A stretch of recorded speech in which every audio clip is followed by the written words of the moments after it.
আমার প্রিয় ভাইয়েরা, আমাদের মালিক কে? আরো জোরে বলুন কে? আমরা একজনের মুখাপেক্ষী, তিনি কে? তিনি ছাড়া আমাদের আওয়াজ শোনার মতো, আমাদের চিৎকার শোনার মতো, আর আমাদের সমস্যা সমাধান করার মতো কি কেউ আছেন? আমার ভাইয়েরা, মহাগ্রন্থ বিশ্বনন্দিত কালামে মাজিদের ভিতরে আল্লাহ রাব্বুল আলামিন যত নবী এবং রাসূলদের কথা উল্লেখ করেছেন, 25 জন নবী এবং রাসূলের নাম আল্লাহ উল্লেখ করেছেন।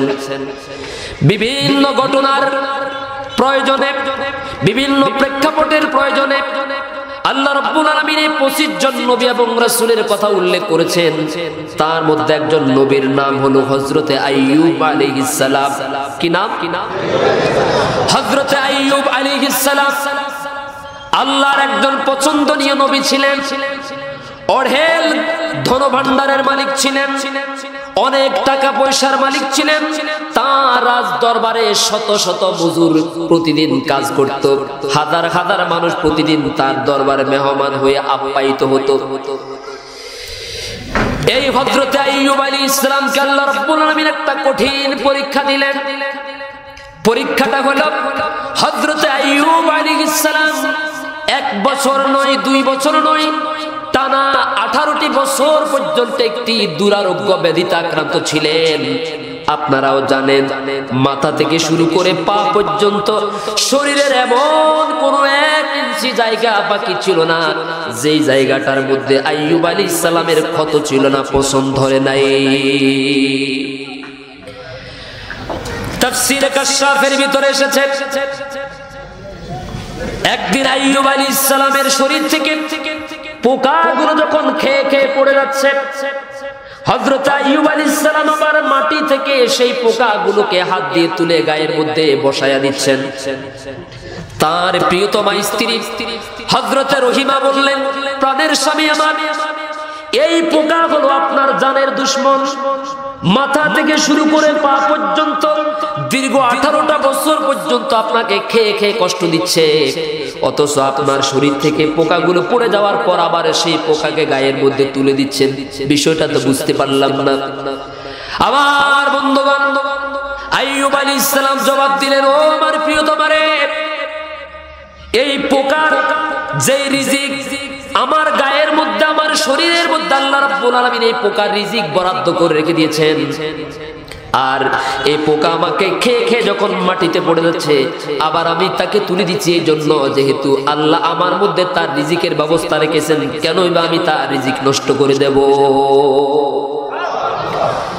প্রিয় ভাইয়েরা, আবার একটা দিন নয়, 2টা দিন নয়, 1 সপ্তাহ নয়, 2 সপ্তাহ নয়, 1 মাসও নয়, 2 মাসও নয়, 1 বছর নয়, 2 বছর নয়, দীর্ঘ 18টি বছর পর্যন্ত আইয়ুব আলাইহিস সালাম এমন একটা দুরারোগ্য ব্যাধিতে আক্রান্ত ছিলেন।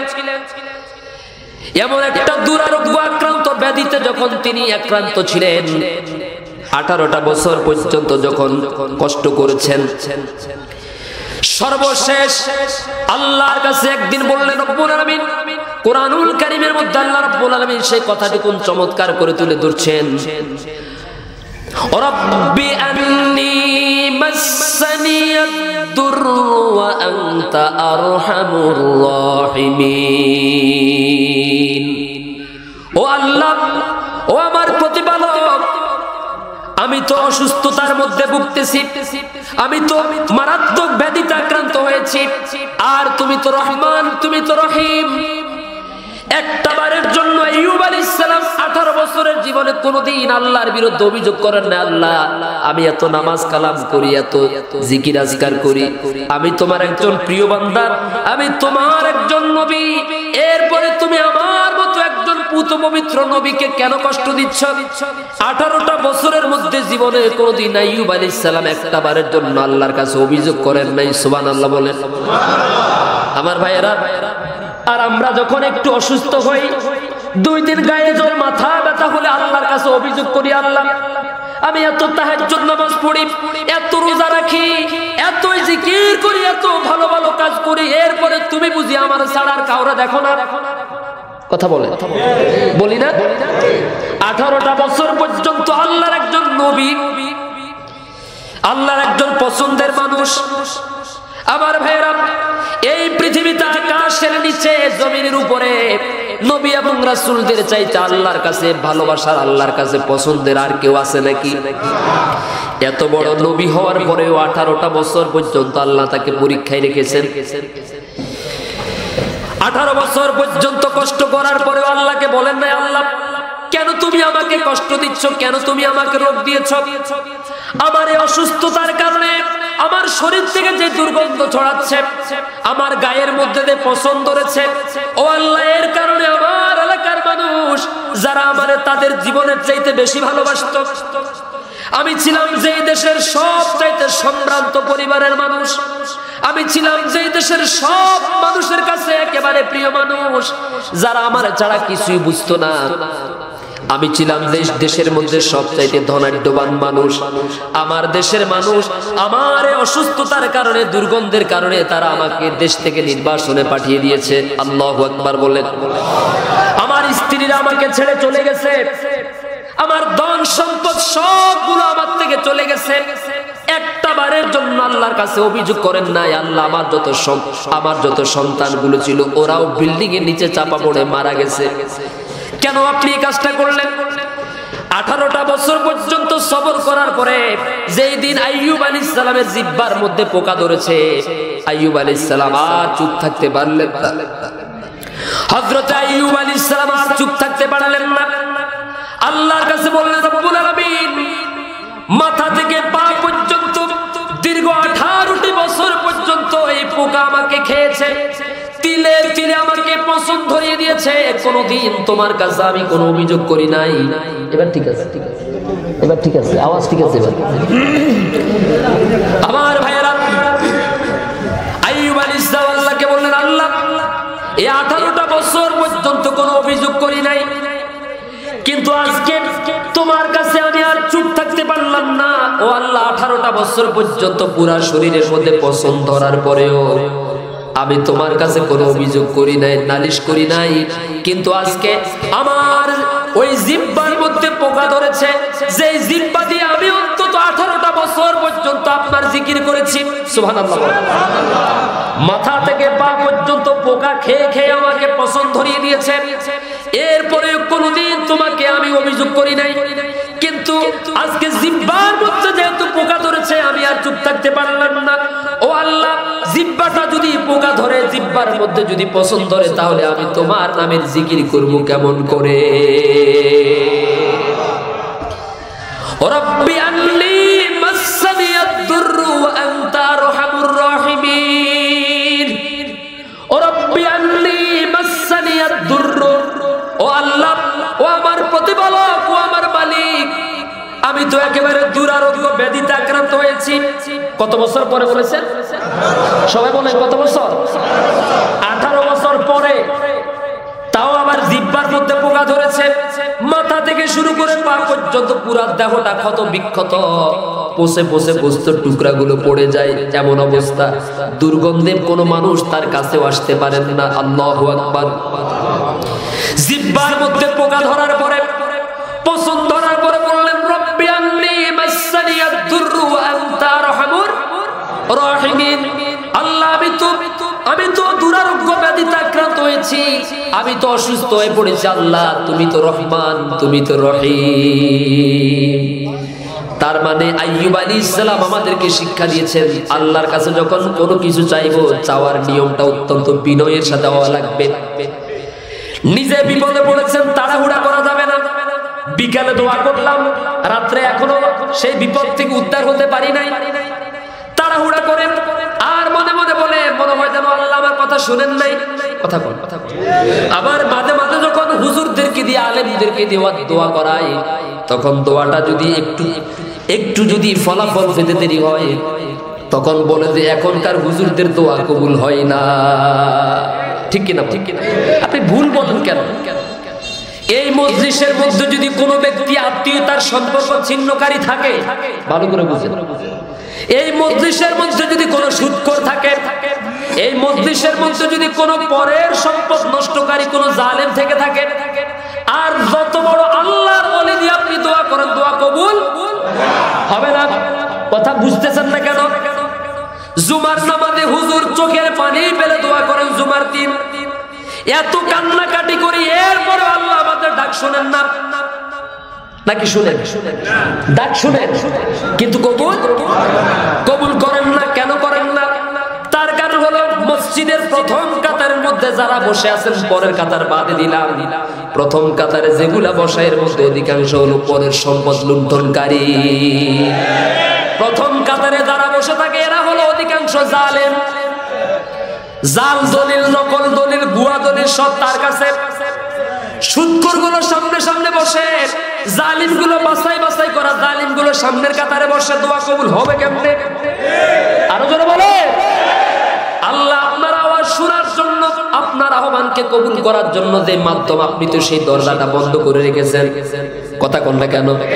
তাহলে আত্মীয়তার সম্পর্ক নষ্টকারী কোন ব্যক্তি যদি ওই মজলিসে থাকে, আল্লাহর সিদ্ধান্ত হলো দোয়া কবুল হবে না। এবার বলেন, দোষটা কি হুজুরদের নাকি মুসল্লিদের? কার? জুমার দিন ইমাম সাহেব জুমার নামাজের বয়ান করে, জুমার নামাজ পড়িয়ে যার করে খেতে যাবেন, তার বউ বেপরদায় চলে। কথা বল। খতিব সাহেব যেই করে খানা খাবেন, সেই মহিলা বেপরদায় চলে। এই মহিলার বেপরদা মহিলার হাতে রান্না যদি খতিব সাহেব খান, যত বড় খতিব হোক, তার দোয়া আল্লাহ দরবার কবুল হওয়ার সম্ভাবনা আছে নাকি? নাই। ঘুষের টাকা দিয়ে, সুদের টাকা দিয়ে ইমাম সাহেবকে যদি মিলাদ পড়ান, ঘর উদ্বোধন করেন, খতিব সাহেবকে দিয়ে খাওয়ান, দোয়া কবুল হওয়ার সম্ভাবনা?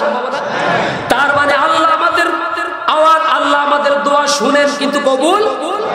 তার কারণ হলো এই মজলিসের ভিতরে বহু জালেম আছে। আছে না নাই? বোনের সম্পদ দেয় না, ভাইয়ের সম্পদ দেয় না। আছে না নাই? আবার কিছু কিছু বাবা আছে এরকম, ছেলে যদি দুইটা থাকে অথবা তিনটা থাকে, দুইটারে গোপনে গোপনে ভালো ভালো জায়গা জমিন গুলো লিখে দেয়, আরেকটারে বঞ্চিত করে। এরকম বাবা নাই? মনে রাখবেন, যদি কারোর সাথে মিলে যায়, এই কথা মনে করবেন না যে হুজুরের মতো কে কই দিচ্ছে। যদিও আপনাদের সুবর্ণচর এরকম লোক নাই, একজন আছে। আমার ভাইয়েরা, হযরত আইয়ুব আলাইহিস সালাম আল্লাহর কাছে বললেন, ও আল্লাহ, আমি তো অসুস্থ হয়েছি, আমি তো দুরারোগ্য ব্যাধিতে আক্রান্ত হয়েছি, আর তুমি তো রহমান, তুমি তো রহিম, তুমি দয়াবান। এই কথাটুকু বলতে দেরি হয়েছে, দয়াময় আল্লাহর আরশ আযিমে পৌঁছাইতে দেরি হয় নাই। আল্লাহ তাআলা সাথে সাথে জিবরাইল আলাইহিস সালামকে পাঠায়া দিলেন, যাও আমার বন্ধুর কাছে, জান্নাতি পানি নিয়ে চলে যাও। আইয়ুব আলাইহিস সালামকে জান্নাতের পানি দিয়ে জিবরাইল আলাইহিস সালাম গোসল করায়া দিলেন। 18টা বছর পর্যন্ত যে মানুষটার গায়ের মধ্যে দুর্গন্ধে ভরা, জান্নাতের পানি তার গায়ের মধ্যে পড়ার সঙ্গে সঙ্গে তিনি একেবারে সুস্থ হয়ে গেলেন। বিবি রহিমা তার একমাত্র স্ত্রী, বাকি স্ত্রীগুলো সবাই এক এক করে আইয়ুব আলাইহিস সালামকে ছেড়ে চলে গেছে। আমার ভাইয়েরা, বিপদের মুহূর্তে আত্মীয় স্বজনকে চিনা যায়, ঠিক কিনা বলেন? অভাবের সময় বউয়ের ভালোবাসা বোঝা যায়। কারণ আমাদের দেশে একটা কথা আছে, অভাব যখন দরজায় এসে দাঁড়ায়, অভাব যখন দরজায় এসে দাঁড়ায়, ভালোবাসা তখন জানালা দিয়ে পালায়। কথা কোন না? বউ তখন আর স্বামীর সাথে সুন্দর ব্যবহার করে না, আগের মতো আদর করে না, আগের মতো শ্রদ্ধা সম্মান করে না। তার কারণ হলো স্বামীর এখন ইনকাম কম, ব্যবসা বাণিজ্য একটু কম চলে, ঠিক কিনা বলে? তাম পৃথিবীর সমস্ত নারীদের জন্য আল্লাহ তাআলা বিবি রহিমাকে উদাহরণ বানিয়েছেন। সুবহানাল্লাহ। 18টা বছর পর্যন্ত স্বামীকে ছেড়ে চলে যান নাই, বরং মানুষের বাড়িতে বাড়িতে জিয়ের কাজ করে, বুয়ার কাজ করে স্বামীর জন্য খাবারের ব্যবস্থা করতেন।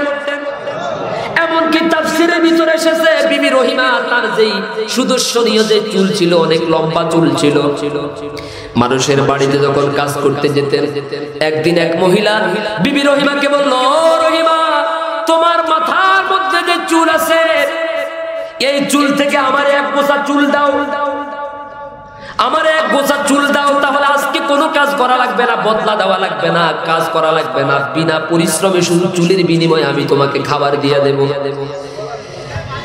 বিবি রহিমা চিন্তা করলেন, যদি আমি এখান থেকে এক গুচ্ছ চুল দেই তাহলে মানুষেরা মনে করবে আমি কোথাও অবৈধ কাজ করার কারণে মানুষেরা আমার চুল কেটে দিয়েছে, এই জন্য রাজি হলেন না। আমার ভাইয়েরা, ওইদিকে আইয়ুব আলাইহিস সালাম একেবারে ক্ষুধার্ত মানুষ, অসুস্থ মানুষ, কিন্তু খাবার তো নিতেই হবে। শেষ পর্যন্ত স্বামীর ভালোবাসার জন্য হযরতে বিবি রহিমা নিজের মাথার চুলগুলো মহিলার কাছে দিয়ে আসলেন। সুবহানাল্লাহ বলেন। এইদিকে শয়তান আইয়ুব আলাইহিস সালামের কাছে আগেই দরবেশের সূরতে এসেছে, বড় এক আল্লাহওয়ালার সূরতে এসেছে। এসে বলল, আইয়ুব আলাইহিস সালাম, তুমি কি খবর রাখো তোমার স্ত্রী সকালবেলা ঘর থেকে বেরিয়ে যায়, সন্ধ্যাবেলায় বাড়িতে আসে। আজকে আসলে তার মাথার দিকে তাকালে বুঝতে পারবে তার চরিত্র কতটা খারাপ। আবার ভাইয়েরা, দুনিয়ার বুকে কেউ যদি কারো বিরুদ্ধে ধর্ষণের অপবাদ দেয়, যার বিরুদ্ধে অপবাদটা দেওয়া হয় তার পক্ষে কে আছেন? কারো বিরুদ্ধে যদি মিথ্যা অভিযোগ দাঁড় করানো হয় তার পক্ষে কে আছে? শয়তান এসে আইয়ুব আলাইহিস সালামকে মিথ্যা কথা বলে আইয়ুব আলাইহিস সালামের মনটা খারাপ করে দিলেন। বিবি রহিমা যখন সন্ধ্যায় আসলো, প্রথমে রহিমার মাথার দিকে তাকায় দেখলেন মাথার মধ্যে সত্যি চুল নাই, কাটা। জিজ্ঞেস করলেন, রহিমা সত্যি করে বলবে তোমার চুল কাটা কেন? নাকি তুমি প্রতিদিন সকালবেলা বেরিয়ে যাও, সন্ধ্যাবেলা চরিত্র হনন করে তারপরে আমার কাছে আসো? রহিমা কেঁদে ফেললেন আর আল্লাহর কাছে এই অভিযোগটা পেশ করলেন। প্রাণের স্বামীকে বুঝাবার চেষ্টা করলেন।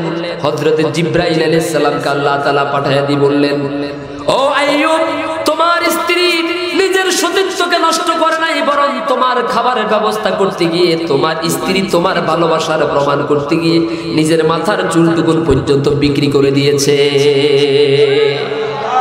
এর নাম হচ্ছে স্ত্রী। সুবহানাল্লাহ। আজকের মাইকের আওয়াজ বাইরে যায় না, এটা মহিলাদের জন্য দরকার ছিল, ঠিক কিনা বলে? কথায় কথায় স্বামীর সাথে মাথা ঝাঁকি দিয়ে কথা বলে, চোখ মোটা করে কথা বলে, এরকম বেয়াদব আছে না নাই? কথায় কথায় স্বামীকে ধমক দেয়, কয় যে না রাখতে পারলে তালাক দিয়ে দাও।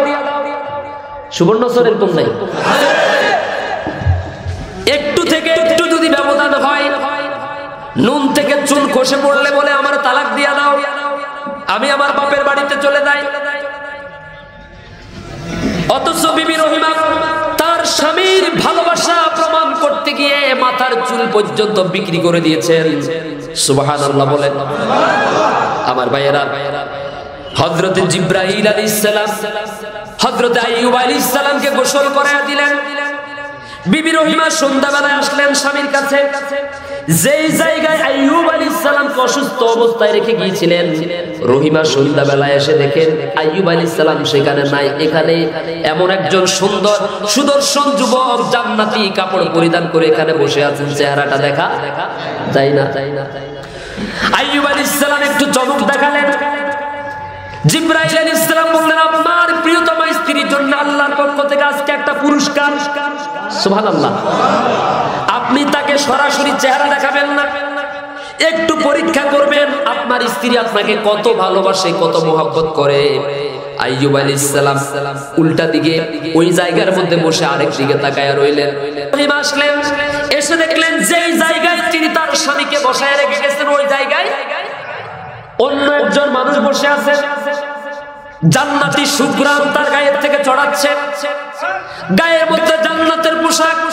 বিবি রহিমা এসে সালাম দিয়ে বললেন, ও আল্লাহর বান্দা, এখানে তো সকালবেলা আমি আমার স্বামী আইয়ুব আলাইহিস সালামকে বসায় রেখে গিয়েছিলাম, তুমি কি আমার স্বামীকে দেখেছো? আইয়ুব আলাইহিস সালাম মুস্কি মুস্কি হাসতেছেন আর স্ত্রীর স্বামীর জন্য স্ত্রীর কতটুকু টান, কতটুকু আবেগ, ভালোবাসা এটা প্রমাণ করতেছেন। আস্তে আস্তে চেষ্টা করতেছেন। হযরত আইয়ুব আলাইহিস সালাম বললেন, তোমার স্বামীর কি হয়েছে? তিনি বললেন, 18টা বছর পর্যন্ত আমার স্বামীটা দুরারোগ্য ব্যাধিতে আক্রান্ত ছিলেন। আমি জীবনে কোনোদিন আমার স্বামীকে একটাবারের জন্য ছেড়ে চলে যাই নাই। সব স্ত্রীরা ছেড়ে চলে গেছে, আমি যাই নাই। আমি আমার স্বামীকে প্রাণের চাইতে বেশি ভালোবাসি। প্রতিদিন আমার স্বামীর এক মুঠো খাবারের ব্যবস্থা করতে গিয়ে মানুষের বাড়িতে বাড়িতে জিয়ের কাজ করি। আমার স্বামীকে যদি আমি না পাই আমার তো মনটা ঠান্ডা হবে না, শীতল হবে না। ও আল্লাহর বান্দা, আমার স্বামীকে আমি এখানে রেখে গিয়েছিলাম, তুমি দেখেছো নাকি? আইয়ুব আলাইহিস সালাম আর দেরি করলেন না, বিবি রহিমার মনের কাকুতি মিনতির কথা বুঝতে পারলেন, বুঝতে পেরে বললেন, বুঝতে পেরে চেহারার সামনে থেকে সেই কাপড়টা সরাইয়া রহিমার দিকে যখন তাকালেন, রহিমার স্বামীর দিকে তাকায় রইলেন, স্বামী তার স্ত্রীর দিকে তাকায় রইলেন। আর একজন আরেকজনকে এত বেশি জোরে, এত বেশি বুকের সাথে জোরে ধরলেন, এত বেশি কান্নাকাটি করলেন। আল্লাহ রাব্বুল আলামিন কুরআনুল কারীমে খুব চমৎকার করে সে কথাগুলো বলছেন।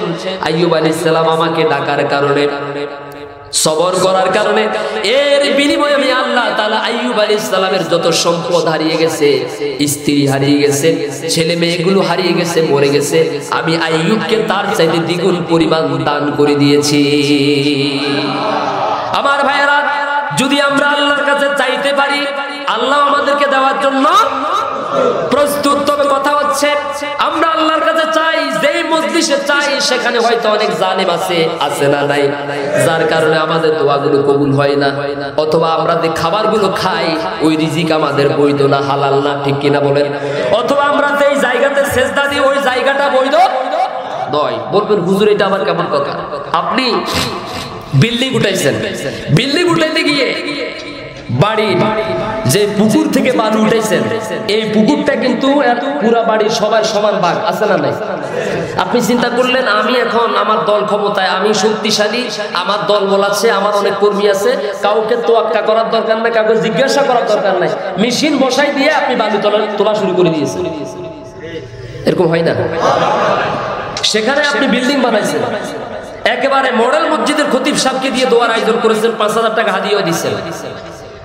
এমন দোয়া হুজুর করে দিয়েছে আপনার 14 গোষ্ঠী সব দুনিয়াতে থাকতে জান্নাতে চলে গেছে। ওই যে বাড়ির অন্যান্য যে সদস্যরা আছে তারা আপনার ভয়ে কখনো মুখ খুলে নাই, তাদের সবার ভাগে বালু নিয়ে আপনি এখানে ঘর উঠেছেন। এখানে যদি কিয়ামত পর্যন্ত আপনি সেজদা দেন, সেটা কি কবুল হবে? কারণ পুরা বাড়ির সমস্ত মানুষের অধিকার নষ্ট করেছেন আপনি। আপনার বিল্ডিং এর তলায় যতগুলো মাটি আর বালু আছে, প্রত্যেকটা মাটি এবং বালুর মধ্যে সবার হক আছে, আছে না নাই? তাহলে সেজদা যদি কিয়ামত পর্যন্ত দিতে থাকেন, কবুল হওয়ার সম্ভাবনা নাই। আপনার বাবা আপনার ভাইয়ের অবর্তমানে আপনাকে অবৈধ সম্পদের মালিক বানাইয়া দিয়েছেন, এখন সেখানে আপনি সেজদা দিচ্ছেন, সেজদা কবুল হবে না। আপনার বাবা যদি আপনাকে বেশি দিতে চায়, আপনি আপনার বাবাকে বুঝাবেন, আব্বা আল্লাহ দিলে থাকে, আব্বা দিলে থাকে না। আমরা 2 ভাই, আমরা আপনার 3 সন্তান, 3টা ছেলে, কাউকে ঠকানোর দরকার নাই, সবার মাঝে সমান ভাগ করেন, ঠিক কিনা? ঠিক কিনা? কি আফসোসের বিষয়, আমাদের মুসলমান সমাজ এতটা অন্ধকারের অতল তলদেশে চলে গেছে। সাধারণ মানুষের কথা কি বলবো, শিক্ষিত হাফেজ আলেম তারা পর্যন্ত এই আকামগুলো করে। কসম আল্লাহ, এখানে বসে তো মিথ্যা কথা বলা যায়, আছে না নাই? এরকম ব্রাহ্মণবাড়িয়া, কুমিল্লা, নওগাঁ, মাগুরার ওদিকে আছে, সুবর্ণচরে নাই যে আছে? থাকলে কি তওবা করে ফিরে আসার দরকার আছে না নাই? কি করতে হবে? আপনি যত বড় আলেম হন, যত বড় হাফেজ হন, যত বড় ধনী হন, যদি কারো 1 তোলা পরিমাণ হক নষ্ট করেন, আর যতক্ষণ পর্যন্ত আল্লাহর বান্দা আপনাকে মাফ না করবে, ততক্ষণ পর্যন্ত জান্নাত আপনার জন্য হারাম। কোনো লাভ হবে না সেজদা দিয়ে। বরং হজ করার আগে মানুষের অধিকারটা মানুষকে বুঝাই দেন, বোনের হক বোনকে বুঝাইয়া দেন, মেয়ের হক মেয়েকে বুঝাইয়া দেন, ছেলের হক ছেলেকে বুঝাইয়া দেন, ভাতিজার হক ভাতিজাকে বুঝাইয়া দেন, চাচার হক চাচাকে বুঝাইয়া দেন, প্রতিবেশীর হক প্রতিবেশীকে বুঝাইয়া দেন, তারপরে হজ করতে দেন, হজ কাজে লাগবে। কথা বল না কেন? মেয়েকে ঠকায়, ভাইকে ঠকায়, প্রতিবেশীকে ঠকায়, আর হজে যাওয়ার সময় বলে আমার জন্য দোয়া করিও, দেখি হজ থেকে আসার পরে তোমার জন্য কিছু করতে পারি কিনা। তার মানে নিয়তের মধ্যে তো 2 নম্বরই আছে না নাই? আপনি যখন ইহরামের কাপড় গায়ে লাগিয়েছেন তখন আপনি মরে গেছেন। কথা বল না? ইহরামের যে কাপড় মুদ্রার সেই কাপড় নাকি একই কাপড় না? এই কাপড় গায়ে জড়ানোর সাথে সাথে আপনি আল্লাহর হয়ে গেছেন। এখন আপনার দুনিয়ার আর কোনো চিন্তা, দুনিয়ার কারোর সাথে আপনার কোনো লেনদেন থাকতে পারবে না। এখন লেনদেন কার সাথে? হজ করে ফিরে আসার পর আপনার যেই হায়াত, এটা হচ্ছে আপনার বোনাস লাইফ। কি লাইফ? Bonus life. এটা অতিরিক্ত হায়াত আপনার জন্য আল্লাহর পক্ষ থেকে। কিন্তু আপনি যখন ইহরামের কাপড় গায়ে জড়িয়েছেন, তার মানে আপনি মরে গেছেন। যেহেতু আপনি জেনে শুনে মরে যাচ্ছেন, কাপড়ের কাপড়টা গায়ে জড়াচ্ছেন, তাহলে বুঝার এই কাপড়ের কাপড়টা গায়ে জড়াবার পূর্বে পৃথিবীর যত মানুষের সাথে আপনার লেনদেন আছে সবগুলো পরিশোধ করার নির্দেশ কার? আরো জোরে বলুন।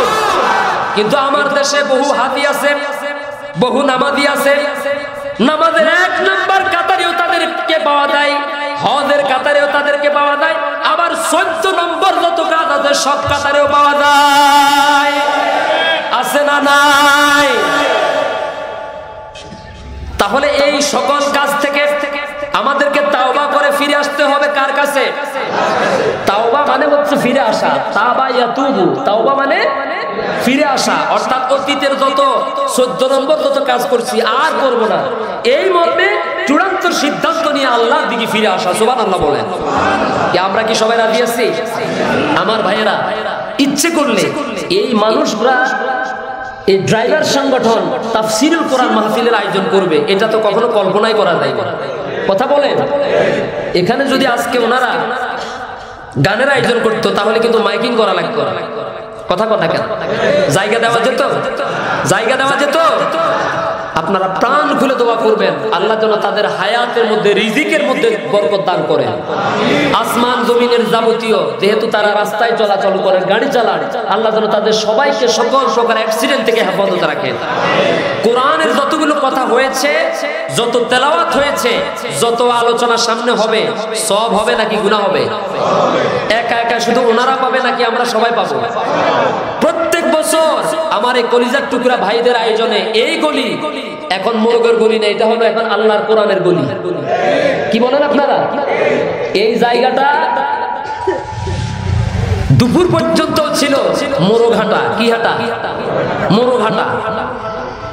কিন্তু এখন এই জায়গাটার নাম মোরঘাটা না, এটা এখন আল্লাহর জান্নাতের একটা টুকরা।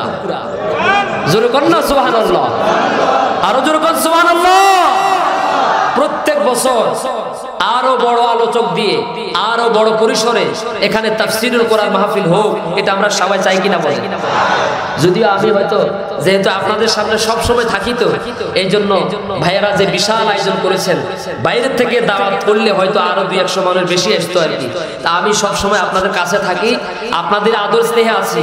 এই জন্য আপনারা কি মন খারাপ করেছেন? আমার দেশে মানুষ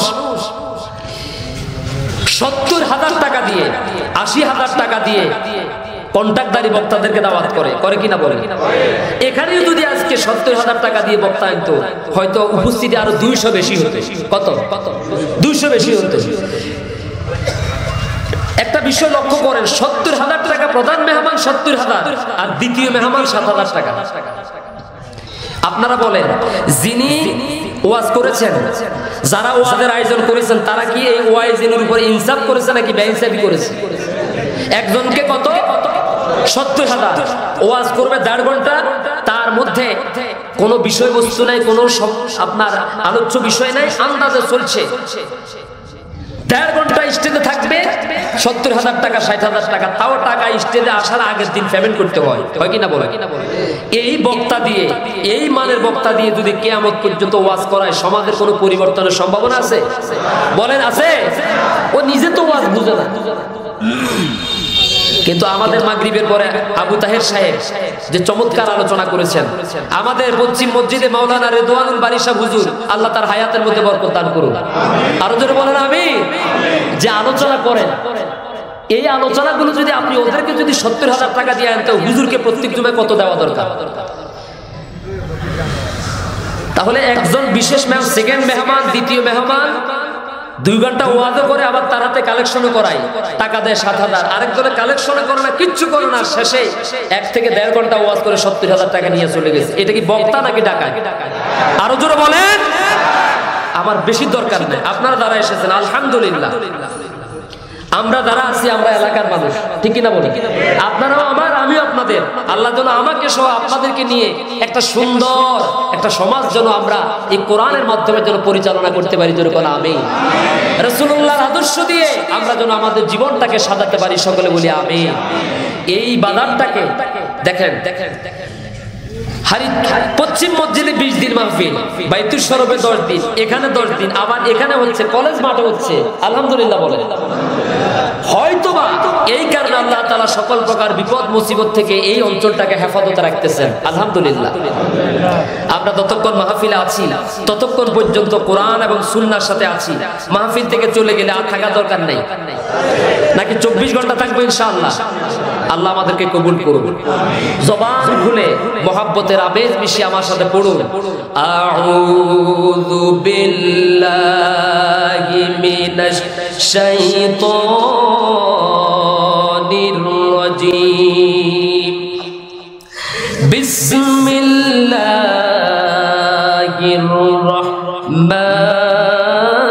রাহমানির রহিম, ইয়া আইয়ুহাল্লাযীনা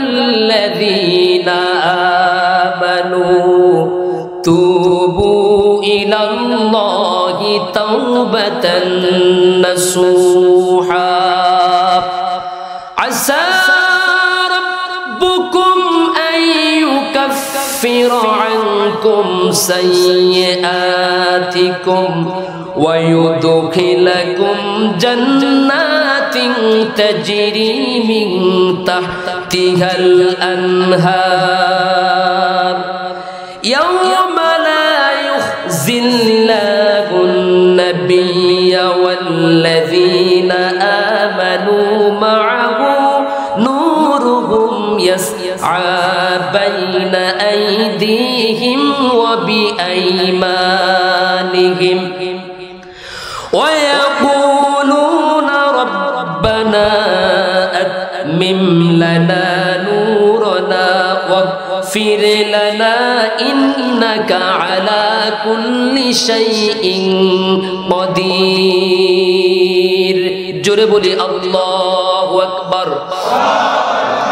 আমার ভাইয়েরা, বান্দা গুনাহ করবে, এটা অস্বাভাবিক কোন বিষয় না, এটা স্বাভাবিক বিষয়, ঠিক কিনা বলেন? আমাদের গুনাহ হতেই, আমরা গুনাহ করতেই পারি, গুনাহ হতেই পারে, আমাদের পাপ হওয়াটা অস্বাভাবিক বিষয় নয়, স্বাভাবিক। কিন্তু গুনাহ করার পরে, অপরাধ করার পরে, জুলুম করার পরে সেই জুলুমের উপরে ইস্তেকামত থাকা, এটা হলো জুলুম, আরো বড় জুলুম, ঠিক কিনা বলে? গুনাহ হয়ে যাওয়ার পরে, জুলুম করার পরে, অপরাধ করার সঙ্গে সঙ্গে তাওবা করতে হবে। কার কাছে? ও আল্লাহ, আমি বুঝতে পারি নাই, শয়তানের প্ররোচনায় পড়ে, আল্লাহ শয়তানের কুমন্ত্রণে পড়ে আমি গুনাহ করে ফেলেছি, তুমি আমারে মাফ করে দাও, তুমি ছাড়া আমার গুনাহ মাফ করার কেউ নাই। আছে? আমাদের তাওবা কবুল করার মতো আর কেউ আছে? আকাশ এবং জমিনে বান্দার চিৎকার শোনার মতো আর কেউ আছে? আমার ভাইয়েরা, দিনের আলো ক্রমান্বয়ে যখন শেষের দিকে যায়, রাতের অন্ধকার যখন যতটা ঘনিয়ে আসে, দিনের আলো শেষ হওয়ার সঙ্গে সঙ্গে পৃথিবীর সব মানুষের অফিসের আদালতের দরজাগুলো বন্ধ হতে শুরু করে, আর রাতের গভীরতা যতই বাড়তে থাকে, আল্লাহ রহমতের দরজা বান্দার জন্য তত খুলতে থাকে। এই জন্য বিশ্ব নবী মুহাম্মদুর রাসূলুল্লাহ সাল্লাল্লাহু আলাইহি ওয়াসাল্লাম বলেছেন, আল্লাহ নবীজি সাল্লাল্লাহু আলাইহি ওয়াসাল্লাম বলেন, আল্লাহ রাব্বুল আলামিন রাতের বেলা তার রহমতের হাতকে প্রসারিত করে দেন বান্দার জন্য। সন্ধ্যা হওয়ার সঙ্গে সঙ্গে আল্লাহ বান্দার জন্য রহমতের হাতটাকে প্রসারিত করে দেন। ফজরের নামাজ পর্যন্ত, সূর্য উদয় হওয়া পর্যন্ত আল্লাহ বান্দাদেরকে ডাকতে থাকেন। ও আমার বান্দারা, ও আমার বান্দিরা, কারা কারা গুনাহ করেছো, জুলুম করেছো নিজেদের উপরে, আমি আল্লাহ তো তোমার গুনাহকে মাফ করার জন্য প্রস্তুত। আমি আল্লাহ তোমাকে মাফ করে দেওয়ার জন্য হাতটা বাড়ায়া দিয়েছি। সুবহানাল্লাহ। আমার ভাইয়েরা, এইভাবে করে রাতের গুনাহগারের জন্য আল্লাহ রাতে হাত বাড়ায়া দেন সুবে সাদেক পর্যন্ত, আবার রাতের গুনাহগারের জন্য দিনের বেলা আল্লাহ তাআলা হাতটা বাড়ায়া দেন মাফ করে দেওয়ার জন্য। সুবহানাল্লাহ বলেন। হাত্তা তাতলু আশ-শামসু ইলা মিন মাগরিবিহা, আল্লাহ নবীজি বলে এইভাবে কিয়ামত পর্যন্ত পর্যন্ত আল্লাহ বান্দাদের জন্য হাত বাড়ায়া থাকবে। যতদিন পর্যন্ত সূর্য পশ্চিম দিক থেকে না উদিত হবে ততদিন পর্যন্ত বান্দার জন্য আল্লাহর রহমতের দরজা, তাওবার দরজা খোলা থাকবে। আবার ভাইয়েরা, পৃথিবীতে কোনো মানুষ যদি আরেকজন মানুষের সাথে বেয়াদবি করে, গাদ্দারি করে, নাফরমানি করে, তাহলে সেই ব্যক্তি কখনো তাকে ইচ্ছাকৃতভাবে ডেকে ডেকে মাফ করে দেয় না। যদি উদাহরণটা এভাবে পেশ করি, আমাদের জন্য আল্লাহর পরে, রাসূলের পরে পৃথিবীতে সবচাইতে আপনজন, সবচাইতে প্রিয়জন হচ্ছেন আমাদের মা বাবা। কথা বলেন না কেন? কোন কোন সময় তো দেখা যায় সন্তান যদি মায়ের সাথে বেয়াদবি করে, বাবার সাথে বেয়াদবি করে, মা বাবা সন্তানের ভালোবাসায় পথ পানে চেয়ে থাকেন কখন সন্তানটা নিজে নিজে সে ধরা দিবে, মাপ চাইবে আর মাফ করে দেব। ঠিক কিনা বলে? মা বাবা আমাদের সবচেয়ে আপনজন, সবচেয়ে প্রিয়জন হওয়ার পরেও এই কথা বলে না, আয় আমি তোরে মাফ করে দিলাম, বলে? বরং নিজে মনে মনে ভাবতে থাকে ছেলেটা যদি আমার কাছে ধরা দেয় তাহলে মাফ করে দেব। কথা বলে? বিষয়টা কি এমন না? আবার ভাইয়েরা, এমন কোন নেতা পৃথিবীতে পাওয়া যাবে না যেই নেতা তার কর্মী বেয়াদবি করলে কর্মীকে ডেকে বলবে আমি তোরে মাফ করে। কথা বলেন, পাওয়া যাবে? দোকানের মালিকের সাথে কর্মচারী বেয়াদবি করেছে, মালিক কর্মচারীকে ফোন দিয়ে কথা বলবে না, আয় আমি তোরে মাফ করে দেব, এই কথা বলবে না। মসজিদের ইমামের সাথে মুসল্লি বেয়াদবি করলে, মুতাওয়াল্লির সাথে মুসল্লিরা বেয়াদবি করলে এই কথা বলবে না, আসো আমি তোমাকে মাফ করে দেব। স্বামীর সাথে স্ত্রী বেয়াদবি করলে স্বামী এই কথা বলবে না, আসো আমি তোমারে মাফ করে দেব। বরং মাফ করে দেওয়ার জন্য, মাফ চাওয়ার জন্য সবাই পথের দিকে তাকায়া থাকে। ঠিক কিনা বলে? ইচ্ছাকৃতভাবে কেউ ডেকে ডেকে বলে না আমি তোমাকে মাফ করে দিলাম। কিন্তু আমার ভাইয়েরা, আমাদের একজন মহান মালিক আছেন এমন, যে মালিকের কাছে, যে মালিকের সাথে প্রতিনিয়ত আমি আপনি বেয়াদবি করি, গাদ্দারি করি, নাফরমানি করি, গুনাহ করি, জুলুম করি, করি না? করি কিনা বলি? 5 ওয়াক্ত নামাজ মালিক আমাদের জন্য প্রতিদিন 5 বার ফরজ করে দিয়েছেন। কতবার? এই 5 ওয়াক্ত নামাজের মধ্যে 17টা বিধান আছে, 17টা হুকুম, 17টা ফরজ আছে না নাই? প্রতিদিন একজন মুসলমান, নামদারি একজন মুসলমান 17টা হুকুম, 17 বার আল্লাহর হুকুমকে লঙ্ঘন করে, করে কিনা বলে? ও আল্লাহর গোলাম, প্রতিদিন 17টা হুকুম লঙ্ঘন করার কারণে 5 বার। এরপরেও তো আল্লাহ কোনদিন আযাবের ফেরেশতা পাঠায় দিয়ে বলে নাই যাও হারিস চৌধুরী বাজারটাকে একটু উল্টাইয়া দিয়ে আসো, এই বাজারে অনেক নাফরমান, অনেক বেনামাজি আছে। হইছে কখনো? হইছে কখনো? এরপরে আমার আল্লাহ, আমাদের সকলের মহান মালিক, তার রহমতের দরজা আমাদের জন্য খোলা রেখেছেন। সকাল বেলা থেকে সন্ধ্যা বেলা পর্যন্ত রহমতের হাতটা বাড়াইয়া দেন, আবার সন্ধ্যা বেলা থেকে সুবে সাদেক পর্যন্ত হাতটা বাড়াইয়া দেন। আর বান্দাকে ডাকতে থাকেন, ও আমার বান্দা আয় আয়, আমি আল্লাহর কাছে ক্ষমা চাও, আল্লাহর কাছে মাফ চাও, আমি আল্লাহ তো তোমাকে মাফ করে দেওয়ার জন্য বসে আছি। এমন একজন পাওয়া যাবে যে ডেকে ডেকে আপনাকে বলবে আমি তোর মাফ করে দিছি? কিন্তু আল্লাহ বলছেন, কুল ইয়া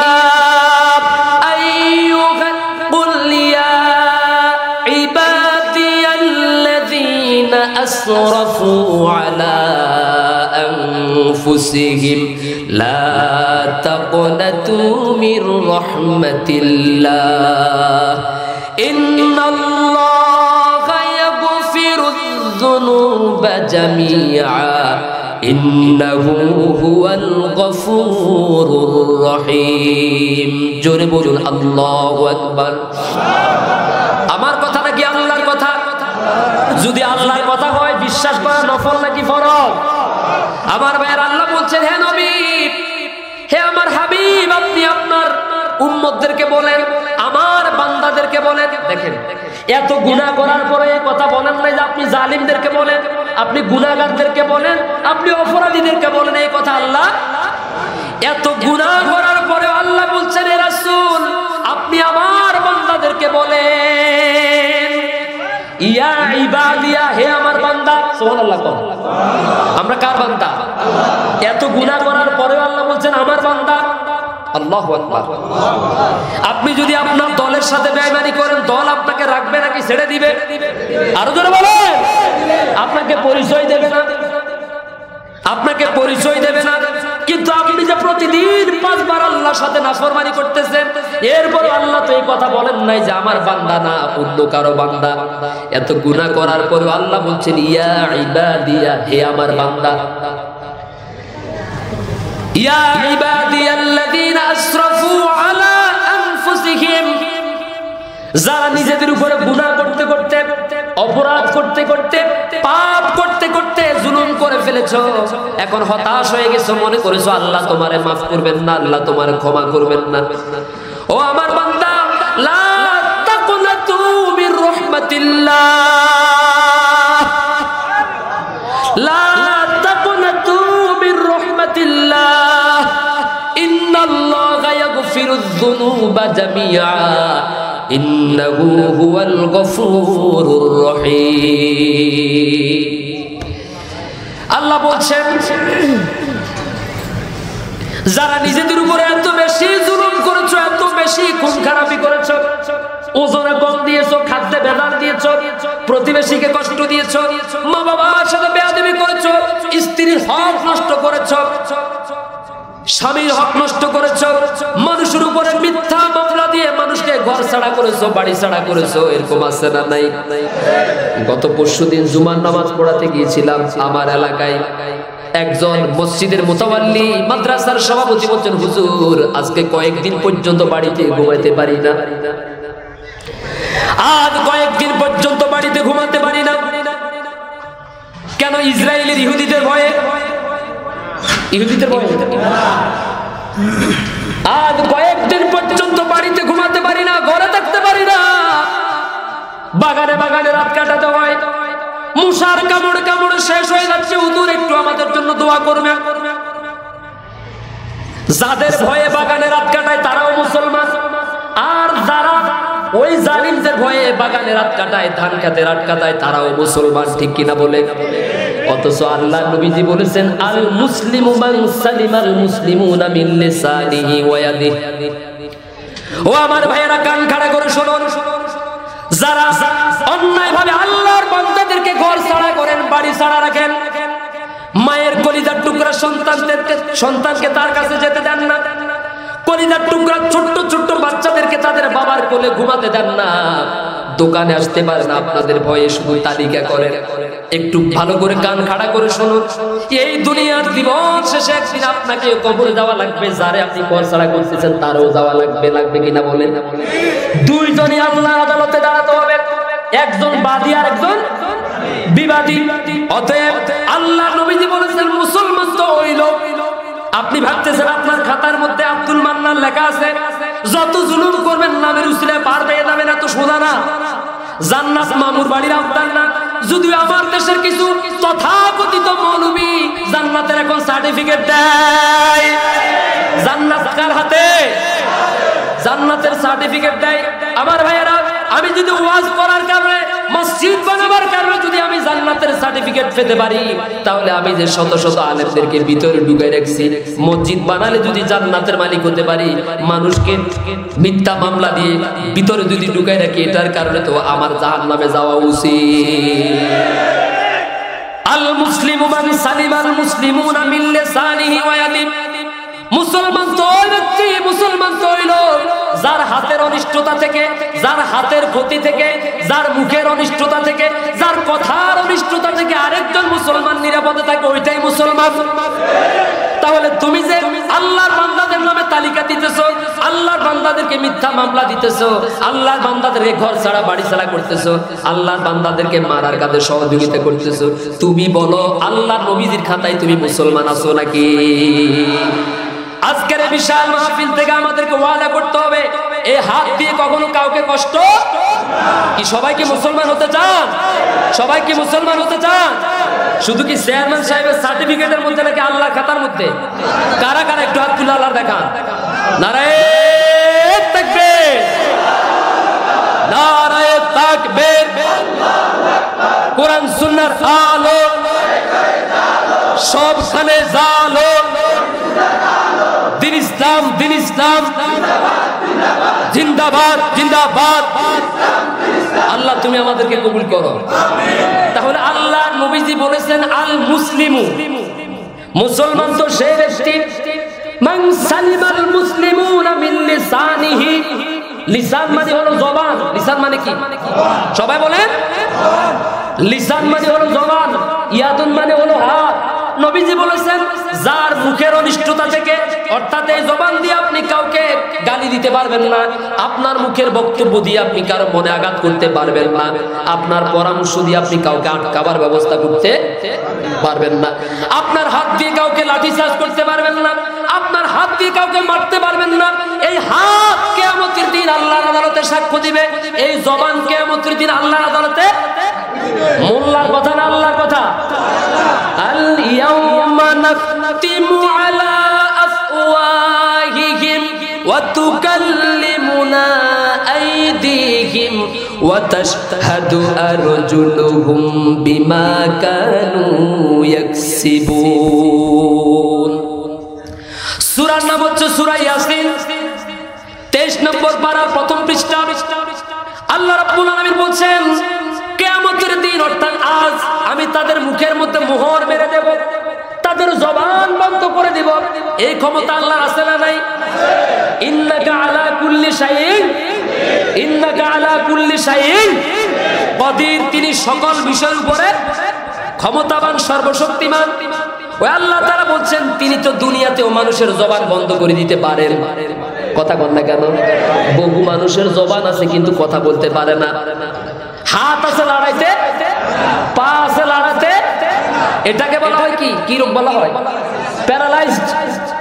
তার মানে আল্লাহর কোরআনের বাস্তব উদাহরণ আমরা দুনিয়াতে পাচ্ছি। আল্লাহ চাইলে কাউকে বোবা বানায়া দিতে পারে। আমি আজকে তাদের মুখের মধ্যে মোহর মেরে দেব, তাদের হাত আমি আল্লাহর আদালতে সাক্ষ্য দিবে, আমার সাথে কথা বলবে।